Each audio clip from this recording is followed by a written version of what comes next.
She said, "I'm going to a protest downtown. Don't wait up." I said, "Be safe." The next morning, I sent the bail money to her friends instead of her. The note I included made her entire group turn against her.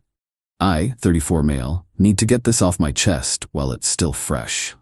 My girlfriend Kendra, 29, and I had been together for 3 years, living together for the last 18 months. She worked part-time at a nonprofit while pursuing her master's in social work. I'm a project manager at a tech company. Nothing fancy, but stable. Kendra was always passionate about causes. Environmental stuff, social justice, animal rights, you name it, she had strong opinions about it. I respected that about her. What I didn't respect was how she'd turned activism into her entire personality while expecting me to bankroll it. See, her part-time job paid maybe $1,200 a month. Her student loans, car payment, and share of rent came to about $1,800. Guess who covered the difference? Every month, same story. "Babe, fighting for change doesn't pay well, but someone has to do it." Fine. I believed in supporting my partner's dreams. But things shifted about 6 months ago. She started going to more protests. What used to be once a month became every weekend, then multiple times a week. She'd come home energized, talking about the movement and how they were making real change. But she also started coming home with expensive protest gear, specialized gas masks, tactical backpacks, designer protest wear. Yes, that's a thing. "Where'd you get the money for this?" I asked once, holding up a $300 jacket. "The movement provides, we support each other," she said, then quickly changed the subject. Last month, things escalated. She joined some group called the Collective Action Network. Suddenly, she was at planning meetings 4 nights a week. Her Instagram became nothing but protest photos and revolutionary quotes. She quit her part-time job because it was compromising her values. "So you're unemployed now?" I asked. "I'm a full-time activist. That's my job." "That doesn't pay rent." God, Mason, not everything is about money. Some of us care about more than our bank accounts. Right? Easy to say when someone else is paying your bills. 2 weeks ago, she told me about a big protest downtown. Something about affordable housing, which I actually agreed with. The city's rent prices were insane. "Just be careful," I said. "I saw on the news these have been getting pretty heated." She rolled her eyes. "That's just media fear-mongering. We're peaceful protesters. The only violence comes from the cops." The night of the protest, last Tuesday, she got ready like she was going to war. All black outfit, that expensive jacket, her fancy gas mask hanging from her belt. She'd packed a backpack with water, snacks, and what looked like first aid supplies. "I might be late. Don't wait up," she said, kissing my cheek. "Be safe," I said.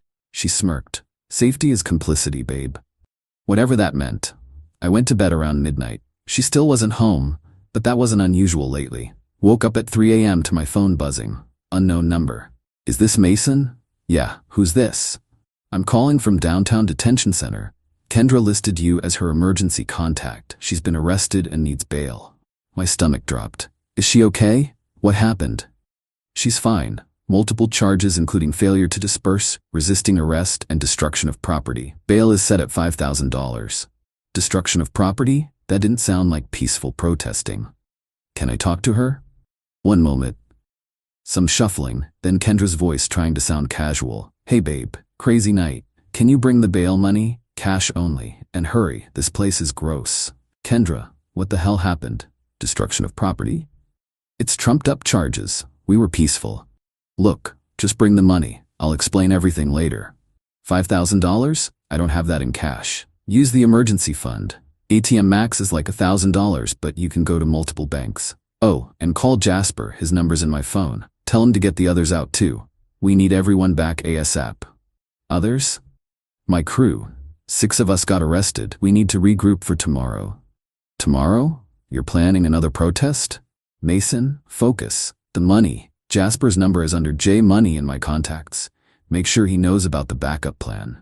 "Backup plan?" "Kendra, gotta go. Love you. Hurry." Click. I sat there in the dark processing. She wanted me to drain our emergency fund, the one I'd built over 3 years, to bail her out so she could go right back to another protest. And apparently coordinate with someone named J Money about a backup plan. Something felt off. I grabbed her phone. She'd left it charging. Protesters don't bring phones, apparently. Found J Money in her contacts. His text thread with her was interesting. 3 days ago, package arrived. Quality stuff should be enough for significant impact. 2 days ago, media contacts confirmed they'll be there to film everything. Day of protest. Remember, stick to the plan. Property damage gets attention. Make it count. I scrolled up further. More messages about direct action, escalation tactics, and maximum visibility. Then I found the group chat. Can leadership. Kendra was apparently one of 6 core organizers. They weren't just attending protests, they were orchestrating them, and specifically planning illegal activities for media attention. One message from Kendra stood out. Mason still thinks I'm just a participant. Lol. Useful having a tech bro boyfriend, endless funding, and 0 questions. Tech bro, endless funding, 0 questions? I kept reading. Found discussions about bail funds, but not what you'd think. They were strategizing about whose partners' parents had money, who would pay fastest, who was too invested to say no. My name came up a lot. Mason will pay. Mason's good for it. Mason's too guilty about his privilege to refuse. Then I found the kicker. A message from 2 weeks ago. Kendra, if anyone gets arrested, call your money person immediately. Act scared, apologize, promise to explain later. They'll pay first, ask questions later. We regroup at Jasper's after. Phase 2 starts next day. Someone named Felix replied, what if they say no? Kendra, they won't. Trust me. 3 years with Mason, man would bail me out of anything. Probably apologize for not doing it faster, LMAO. I set the phone down. Hands surprisingly steady. My girlfriend wasn't just lying about her role in these protests. She was using me as a personal ATM and laughing about it with her friends. Planning to get arrested knowing I'd pay, already scheduling the next illegal activity. I made coffee. It was 4 a.m. now, but I wasn't going back to sleep. Here's what I did next. Update 1. So after reading Kendra's messages and finding out I was basically a joke to her and her revolutionary friends, I sat with my coffee and made a plan. First, I screenshot everything. Every message, every group chat, every mention of me as their personal bail fund. Downloaded it all to my laptop and backed it up to a cloud drive. Then I looked up the other 5 arrested with her. Found them through her social media. She'd tagged them in tons of posts. There was Jasper, 26, the apparent ringleader. Felix, 24, some rich kid playing anarchist. Sage, 27, trust fund baby who unironically called herself a chaos witch. River, 25 NB, actually seemed decent from their posts. And Amara, 28, who I'd met once and seemed to genuinely care about the causes. Here's the thing. Looking at their profiles, I realized something. Jasper, Felix, and Sage all had money. Family money. Jasper's dad owned 3 car dealerships. Felix's parents were lawyers. Sage literally posted about her trust fund paying for her activism journey. But in the group chat, they were all planning to call their normie partners or parents to bail them out, save their own money for the cause. They were scamming everyone who cared about them. River and Amara seemed different. Their messages in the chat were about actual change, questioning the property damage tactics. They got shouted down by Kendra and the others. Diversity of tactics, Kendra had written. If you're not ready for real action, maybe you're not ready for leadership. I made a decision. At 8 a.m., I went to 5 different ATMs and withdrew $5,000 cash. Then I drove downtown to the detention center, but I didn't go in, not yet. First, I found a print shop, wrote up a simple note. This bail money comes with full transparency. Attached are screenshots showing how Can leadership, including Kendra, views their supporters as walking ATMs too blinded by privilege to see we're being scammed. They planned these arrests. They're laughing at us. River and Amara, you seem to actually care about change, so here's your bail. The others can call their trust funds. Mason. Printed 5 copies. Attached the most damning screenshots to each. Then I went to the detention center, asked to bail out River and Amara specifically. Not Kendra? The clerk asked, checking the list. Just these 2. Paid their bail. Handed the envelopes to the clerk. Can you make sure each of the 6 gets one of these? It's important information about their case. She shrugged. Sure. I left and went to work. Turned my phone off. Had a normal day. Presented in 2 meetings. Grabbed lunch with a coworker. Acted like my world hadn't just shifted. Turned my phone back on at 5 p.m. 47 missed calls, 63 texts, 15 voicemails. The first few texts were confusion. Babe, what's happening? They said you bailed out others but not me. Then anger. What the hell, Mason? This isn't funny. Get back here now. Then panic. They showed us papers. What did you do? This is a violation of privacy. You had no right to go through my phone. Mason, answer me. The voicemails were better. Kendra's voice getting increasingly unhinged. Mason, I don't know what you think you found, but you're taking it out of context. Just come get me and we'll talk. Are you seriously leaving me here? Over some jokes? You know how we talk, it doesn't mean anything. River just called their roommate, said you gave them screenshots of private conversations. That's probably illegal. You're in so much trouble. Sage's dad is here and he's furious. He saw the messages. This is your fault. My favorite was from around 3 p.m. Jasper's dad came to bail him out and Jasper showed him the screenshots to prove it was taken out of context and his dad left him here. He said Jasper can use his trust fund if he has one. This is literally ruining lives. Are you happy now? Actually, yeah, kind of. But the best part was the texts from unknown numbers starting around 4 p.m. Other members of CAN. Is this Mason? This is Derek from CAN. Did you really share private communications with the police? Hey, Amara gave me your number. Said you're the one who exposed the leadership. Thank you. I've been feeling weird about how they operate for months. River forwarded the screenshots. Holy shit. I donated $500 last month that I couldn't afford because Kendra said it was for bail funds. But she was planning to have you pay anyway? This is Carlos from CAN. Just wanted you to know that about 20 of us are meeting tomorrow to discuss restructuring without the current leadership. You did us a favor. Around 6 p.m., got a call from an unknown number. Almost didn't answer, but something made me pick up. Is this Mason? Male voice, older, tired. Yeah. This is Richard, Jasper's father. I wanted to thank you.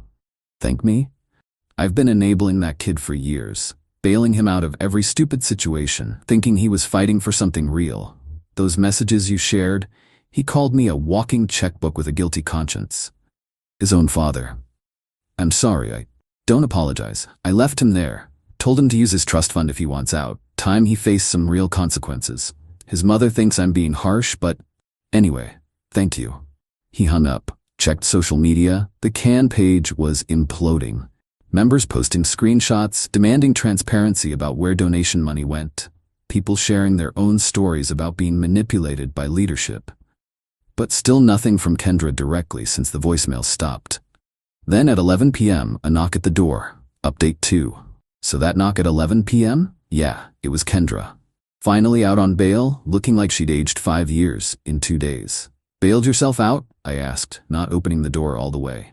My mom, she said quietly. Can I come in? To get your stuff? Sure. Her face went through about 6 emotions. My stuff? Mason, we need to talk about what you did. What I did.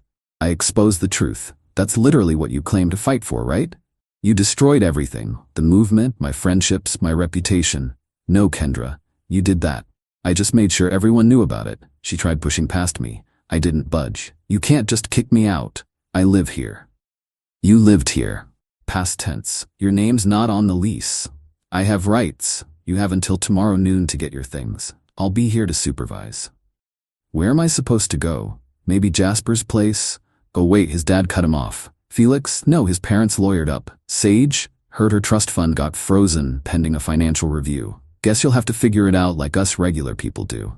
The mask slipped then. The passionate activist, the caring girlfriend, gone. Just pure entitlement and rage. You ruined my life over some texts? I was building something important. You were building a scam, using people who cared about you, and laughing about it. It was strategy. You wouldn't understand. You just sit at your computer all day making money for corporations while we're trying to change the world. With my money. God, you're such a capitalist cliché. Sorry I tried to redistribute wealth from someone who clearly has too much. There it was. The truth. I wasn't her partner. I was her personal wealth redistribution target. Get a hotel. Come back tomorrow. Bring friends if you want, but you're not staying here. She tried tears then. Please, Mason, I love you. We can work through this.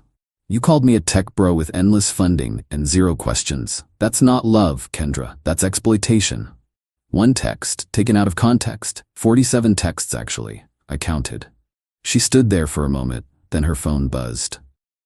She checked it and her face went pale. What? I asked. Nothing, just the group chat. I found out later what it was. The CAN members had voted. Kendra, Jasper, Felix, and Sage were officially expelled from the organization. River and Amara were appointed interim leaders. The first thing they did was open the books. Turns out the leadership had been skimming donations for personal use. That $300 jacket? Bought with funds meant for legal support. Kendra left that night. Came back the next day with her mom, who tried to guilt me. She's passionate about justice. Maybe too passionate, but is that really worth throwing away 3 years? Your daughter used me as a piggy bank while mocking me to her friends. So yes. Kendra grabbed her things in silence. Mostly clothes, some books, her protest gear.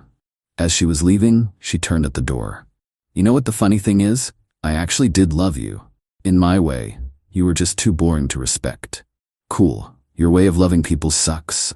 She left. I changed the locks that afternoon, but the aftermath kept coming. River reached out a few days later, wanted to thank me in person. We met for coffee. You saved the movement, they said. We knew something was off but couldn't prove it.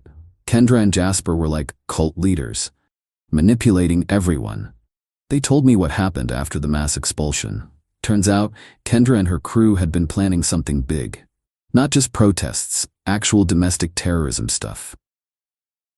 Property destruction on a massive scale. They'd been gathering materials, the packages mentioned in the texts. We found their storage unit, River said, reported it to authorities. They're under investigation now. Seriously? Yeah, we're cooperating fully. This isn't what we signed up for. We wanted change, not whatever they were planning.